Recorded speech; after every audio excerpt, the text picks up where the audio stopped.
Leeds is well known for its retail offer and professional services, but does it shout loud enough when it comes to attracting investment for development?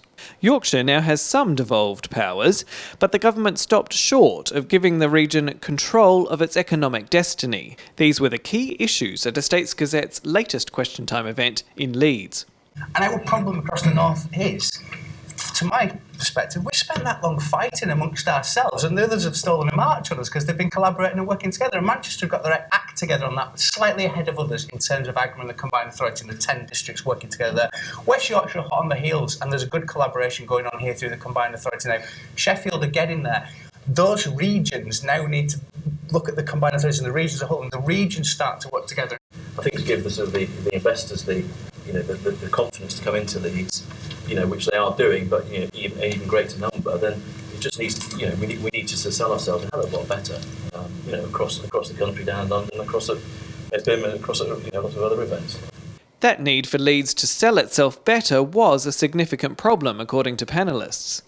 But the city does have a strong offer for potential investors, including Legal & General. We own 16 assets in Leeds right now. We've got over 200 million invested, so we've obviously seen something good about this location.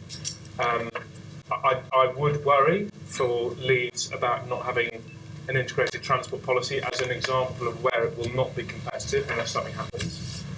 And I'm slightly worried about the fact that HS2 and HS3 is what everyone talks about, and that might stall progress in the short term. And there's lots of things about Leeds that really are positive, quality of life. But I don't necessarily. I wouldn't probably put you in the top quartile for telling the story as a city, and that matters. One fact that kept surfacing involved leadership.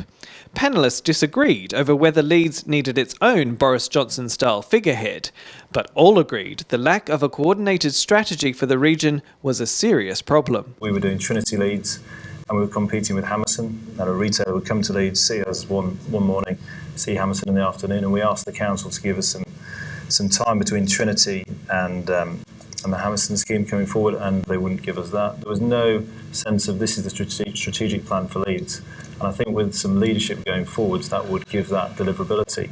If you look to Manchester, Bernstein gets a lot of good press, and rightly so, for leading Manchester. I don't think necessarily a mayor. They're a good figurehead. I think there's an element of celebrity about it. You can see that in London.